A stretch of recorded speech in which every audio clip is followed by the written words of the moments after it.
Well, with us on the line is Tommy Pigott, the Rapid Response Director for the Republican National Committee. Tommy, how are you doing? I'm doing all right. Thank you for having me on. Absolutely. And it's pronounced Pigott? Is that how you pronounce your last name? It's pronounced Pigott, but I like Pigott, so whatever is best. Tommy, where are you from originally? I'm from New Jersey. The name is from Ireland, Okay. or so the family lore goes. There we go. New Jersey originally. There's some. Well, I'll say the Pigotts that I know in Mississippi all pronounce it Pigott. So maybe this is a north-south division there. Where in New Jersey are you from? Well, my guess, first of all, is that they're right and we're wrong. I'm from northern New Jersey. Okay. My mother-in-law is from southern New Jersey, so I've always thought there's a little bit of a kinship between Mississippi and New Jersey because they're both wonderful places that the rest of the country dump on. So I'm a big fan. So thanks. Yeah, it's always fun when that happens. But I always say they can keep doing it because it leaves those states to ourselves. So. That's exactly right. Well, thank you for being on here. How long have you been with the RNC? I've been with the RNC for several years now, actually. I've been doing the rapid response job maybe about 2 years or so. Okay. But been doing different jobs for the RNC for a couple of years now, and it's been a lot of fun. It's been hard work, and but it's been rewarding to hear from so many Americans and to really hold Joe Biden accountable. Yeah, talk to us a little bit about what it means to do rapid response, and I assume part of that, or at least connected to it, is sort of doing research or working with the research team.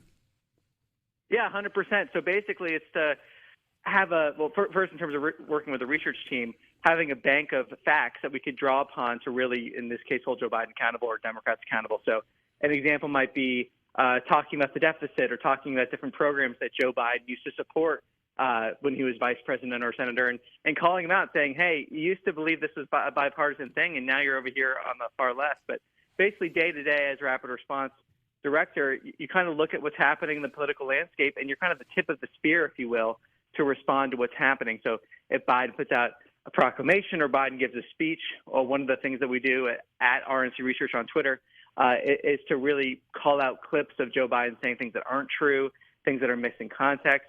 And so we're the first people that call him out, try to get that into the ecosystem, if you will, and make sure that people know the facts, people know the truth, and ultimately that people vote Republican. Right now, is there I know President Biden gives us he gives you so many opportunities to talk about things that aren't true or policy failures. Is there a central focus right now that is coming from the RNC about the Biden administration? Well, I think the central focus is that Biden is really a president that doesn't take responsibility for anything. To your point, there are so many different issues that Biden has failed on, but I believe the common thread is that Biden creates a crisis and then he runs away from it. He refuses to take any responsibility for it. One of the ways that we're actually trying to keep track of all of the lies that he's telling is our website, the RNC's new website, factcheckbiden.com, which we're updating basically daily because he tells a new lie every single day. And that's just one of the many ways that we're trying to connect these dots, that you can't trust Joe Biden because he's proven that you can't trust him. He's a failed president that refuses to take responsibility for anything. And how much, in terms of what your division specific focus on, how much of it is it about the media picking up on something wholesale, and how much of it is it about regular activists or politically minded people being able to rebut nonsense they're hearing from people who've been misinformed by the mainstream media? Well, I think it's both. First of all, one of the great things about social media is that you can actually reach people directly where they are. You can reach people in their homes. You can reach people without having to go through really what can be a biased filter when it comes to the media. You can actually get the facts directly to people. So one of the first ways is just to make sure that we're talking about something that we want to talk about as much as possible. For example, the border crisis is this massive crisis that everyone is knowing about, but we want to make sure that as the media ignores that crisis, that we're talking about it. We're bringing facts to the table. And then when we do that, one of the things that we try to do is get those media outlets to talk about it that maybe are fair-minded, whether that's Fox News or others, to talk about issues, to talk about instances where Biden's not telling the truth, and get that out there. And then hopefully what happens is that people at home see it, people across the country see it, that it starts to inform how they view the border crisis, how they view Joe Biden. And then eventually, hopefully, they can also use those facts, statistics, to talk to people in their own lives, because one thing that's always true in politics is that people believe their friends and neighbors a lot more than they believe someone in Washington, D.C., and rightfully so. So that's one of the main parts of our process, getting it from an event that, when frankly no one's watching because it's Joe Biden, something like that, getting something from an event like that, getting it to fair-minded people in the media, and then eventually so people can see it across the country. You know, that's one thing that I feel like has changed in recent, I don't know, the last 10 years or so. You know, you've always had politicians who spun. You've always had press secretaries who spun. You might have even had, you know, maybe a fib, but I feel like there's a willingness now to just tell untruths. I mean, to just pretend like the border is better and say that the border is better, say that they're doing something about it when it's objectively just false to anybody who's actually paying attention to it. And there's so many examples like that. For them to say that their border policy is working, which is something they've literally said. I mean, it's absurd when you look at the untold humanitarian crisis at the border, to say that they've reduce the deficit when every single economist that has looked at this has said when Biden and Democrats had control of Congress, they increased the deficit. They increased deficit projections. To say their foreign policy is working when you have an emboldened China. I mean, there's so many examples of, to say that they acted well on the spy balloon when they let the spy balloon cross the entire country before doing anything about it. I mean, there's so many examples where they're telling the American people, don't believe your own eyes. That's basically their message right now. That's their reelection campaign from the Biden administration. And part of our job is to say, no, what you're seeing is true. What you're seeing at the grocery store with prices is true. What you're seeing at the border is true. And make sure that people have those facts so that they can push back against the misinformation coming from the White House. Well, and this is a little obvious, but it's why it's crucial we've got operations like this on the conservative side, because the Democrats, I mean, obviously they run a similar operation at the DNC, but in addition to the DNC, they've got the New York Times, the Washington Post, virtually all of mainstream media who, you know, when a Republican says something that's questionable, they will fact check it. When a Democrat says something that's non-factual, they'll run a piece that contextualizes it so you understand that even though the economy is flailing under Biden, in a broader sense, you should understand that really it's doing okay. I mean, we just, with the exception of a handful of outlets, we don't have anybody who carries our water the way that the Democratic Party does. Yeah, and when they contextualize it, they usually say, "Oh, he didn't say what he actually said." Right. Something completely different from what they actually were talking about. That's why websites like factcheckbiden.com are trying to fill that void to make sure that we have the facts out there. And frankly, the media shouldn't be carrying our water. The media shouldn't be carrying the Democrats' water either. But you make a great point in saying that way too many in the media do that for the Democrats. So the Republican National Committee is stepping up, whether it's with factcheckbiden.com to get the facts out there, whether it's with Bank Your Vote to make sure that Republicans are banking their vote early. The Republican National Committee is stepping up across the board to make sure that we beat Joe Biden in 2024. What's the best way? I mean, you think about a lot in very local campaigns, and at some level a presidential campaign is 50 statewide campaigns. You know, one of the things we always try to do in local campaigns is make sure you've got the talk right. You know, get the information out so that when people are at the coffee shop, they're visiting after church, they run into a friend by the water cooler, they know the truth. They know what to say. They know how to spread the word in a casual, normal way. I mean, for people who want to fight back against some of the lies that come out of Washington and the Democrats, what is the best way to do? Go to this website, follow you on Twitter. I mean, Tommy, what are sort of the best ways for our conservative activists to arm themselves intellectually? Well, I think the best way to do it is to go to GOP.com/news or go to @RNC Research on Twitter, because you'll get up-to-date information, facts, statistics, research pieces with all the information you need. And I think secondarily, I would just say that people should believe what's happening in their own lives. People know best about what's happening in their own lives. And I think too often Democrats try to discount that. They try to say, don't believe what's happening in your life. And that's wrong. That your own personal experiences, your own life where you see that inflation, you see those gas prices, combined with Biden's war on American energy, that is a compelling argument. That's connecting dots. That's making sure that people see the impacts of Biden's policies on their lives. And no matter how much Democrats say that's not true, people are experiencing it. They know it. They see it. So the Democrat lies aren't gonna convince people, I don't think. And then on the second thing, the way that people can really fight back is by going to bankyourvote.com, which is the big initiative the RNC is pushing out to make sure that we bank as many votes early and securely as possible. Tommy, can you stick with us for one more segment? Can you stick with us for one more segment to tell us a little bit more about that? Yeah, for sure. That sounds great. Y'all, this is Lucien Smith here on the Paul Gallo Show, in for Paul Gallo on SuperTalk, Mississippi.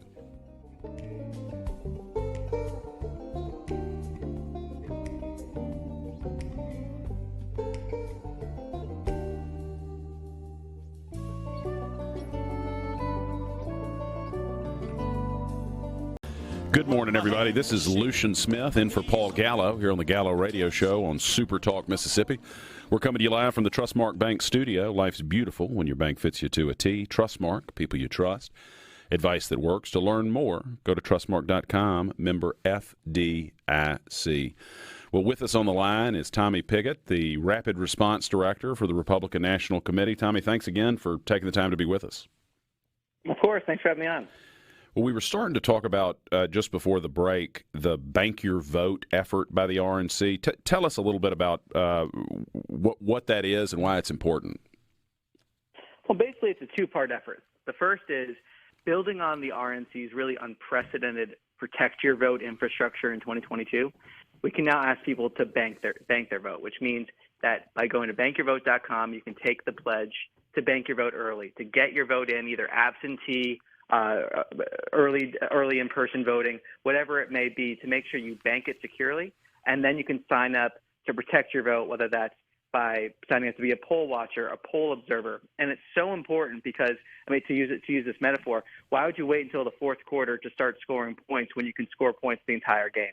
It's important that we bank those votes early, and then we get people to sign up to protect your vote as well, so people can have confidence in the process. Well, I'm glad to see us doing this, and this, in a lot of ways, is a shift from how we've done things in the past. I mean, the Democrats have had a great early voting operation, ballot harvesting operation in places where that's legal, and it's a place where I feel like we've lagged. So I'm glad to see this is a place that the chairwoman's leaning in on. And we're going to keep fighting a lot of bad laws in the courts too. So that's part of this as well. The RNC has made sure that we're working across the country to fight bad laws, to really fight bad lawsuits as well, make sure that we have common sense measures, but we can't fight with one hand tied behind our back. There's a lot of areas where the RNC has been successful in terms of competing for the pre-election day vote in states like California, where we really swayed a lot of key districts, which gave us the House majority. And now it's about supercharging those efforts across the country, looking at every single state, what the laws are in those states, and making sure people know what the laws are there, making sure that people know how to bank their vote early, know how to protect their vote, make sure they go to bankyourvote.com, make sure they get friends to go to bankyourvote.com, really making sure that we're not waiting to the fourth quarter to score those points, and making sure that we beat the Democrats at their own game, that we make sure that we really beat Joe Biden, make sure we take the Senate majority and hold the House majority. And is that your advice? Obviously every state's different. The RNC does a very good job of having people who know, what's legal here, what's legal there. In a state like Mississippi, where we don't have no excuse or no excuse absentee voting or early voting, whatever you want to call it, if you're somebody who's eligible for one reason or another, in Mississippi we've got no excuse absentee when you're over the age of 65. RNC's position is if you can vote, do. I mean, is that essentially what you'd say to folks? Basically, you got to play what the rules are on the field. So every single state has different rules, but you got to make sure that if there's an option that your state gives you to vote early, that you should take advantage of that. And then after you do that, you should sign up to protect your vote as well, so that we make sure that we bank those votes early, but also that we have a secure process, that we bank those votes. Because of the RNC's infrastructure that we put in place to protect your vote, that's why we can now say bank your vote, really across the country. And getting it in early helps in organizing efforts. It helps us make sure we reach voters who haven't voted yet. It really helps campaigns focus on those people that we need to get out, those swing voters, those independents. And then it also helps people be mobilized, like I mentioned, in terms of protecting the vote, in terms of volunteers, in terms of door knocking themselves. It's really essential to having the best organization. And it's part of the RNC's efforts that we started in 2022, that we really had the unprecedented Protect Your Vote, and now we're building on that with Bank Your Vote. Talk to us a little bit more about Protect Your Vote, because I think one of the concerns a lot of us have about voting in general, but certainly when you start talking about early voting, is the possibility of voter fraud, of a lack of integrity in the election. So talk a little bit about what the RNC is doing there, because I know that's a major concern of people's. Well, in 2022, the RNC engaged in lawsuits across the country fighting really terrible laws. There were several municipalities that even wanted non-citizens to vote, and the RNC won those lawsuits. So we're across the country making sure that we fight bad laws. And then on top of that, we're organizing people, we're training people, we're giving people resources that they need to know how to protect your vote in your state. And like you mentioned, every single state is different. So making sure that we coordinate and that we tailor those protect your vote initiatives to every single state. So if that's poll watchers, if that's poll observers, making sure that people are seeing and having confidence in this process. But that's also why going to bankyourvote.com is so important, because by banking your vote, you can sign up to protect your vote. You can make sure that not only is it in there, in the system, banked securely, but then and going to be counted, but then you can go ahead and protect your vote and make sure that there's full faith and confidence in the election process as part of one of tens of thousands of volunteers the RNC mobilized in 2022 and is looking to mobilize in 2024 to make sure that we're protecting your vote. There's at least one candidate for president who's been very critical of early voting and been very critical of the fairness of the election process in general, specifically the candidate for president who was president. How much do the former president's comments undermine the efforts of the RNC to try to get people to sign up? Well, what I've seen recently is actually President Trump encouraging people to play by the rules in the field. And I think it's because Republicans across the board really understand that we can't fight with one hand tied behind our back. We're going to keep fighting those bad laws. We're going to keep making sure that we have people in positions in place. We're going to have participants, volunteers in place to make sure that we're doing everything we can to ensure the integrity of our election systems and fighting bad laws. But where the rules on the field are set, where the rules on the field are going forward, we have to make sure that we're fighting with every tool that we have. We can't wait until that fourth quarter to start scoring points. We have to make sure that we're signing up at bankyourvote.com, signing up to protect your vote. And if everyone gets involved, if everyone does that, we're going to have really an unbeatable, unmatchable ground game that's going to have the Democrats scared in 2024.